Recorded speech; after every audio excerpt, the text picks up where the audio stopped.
Blogger তৌহিদ আফ্রিদিকে নিয়ে সবাই ব্যঙ্গ ব্লগ বানাবে, এটা অবশ্য কল্পনাতীত ছিল। হারুন আঙ্কেলের সাক্ষাৎকার নিয়ে একটা ব্লগ বানানোর পর সবাই ধরে নিয়েছে চামচামিতে তৌহিদ আফ্রিদি শীর্ষে উঠে গেছে এবং সরকারের ছত্রছায়ায় সে হয়তো অনেক কিছু করে ফেলতে পারবে। দর্শক শ্রোতা, 5 আগস্টের পর এই তৌহিদ আফ্রিদি ও জুলাই যোদ্ধাদের কাছে মোস্ট ওয়ান্টেড হয়ে পড়ে।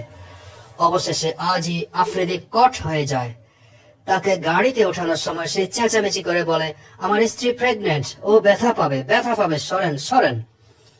আফ্রিদির এই আবদার শুনে জুলাই যোদ্ধাদের মন কি গলবে? যুগের পর যুগ বিরোধী জনমতের কত বোরখা পরা মেয়েকে জঙ্গি বানিয়ে গ্রেফতার করা হয়েছে, কত প্রেগনেন্ট নারীর আত্মচিৎকারে জেলের লোহার শিকগুলো কেঁপেছে। অন্তরাত্মা কি কেঁপেছে শেখ হাসিনার?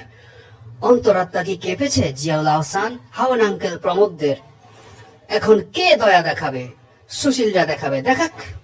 মজার বিষয় হচ্ছে, আফ্রিদির গ্রেফতারে জনমনে যেমন উচ্ছ্বাস, হারুন আঙ্কেল নামের বুনো বাঘটি গ্রেফতার হলে তার চাইতে 100 গুণ বেশি উচ্ছ্বাসে ফেটে পড়বে পুরো বাংলাদেশ। আফ্রিদি, শ্বশুর বাড়িতে ভালো থেকো। ধন্যবাদ।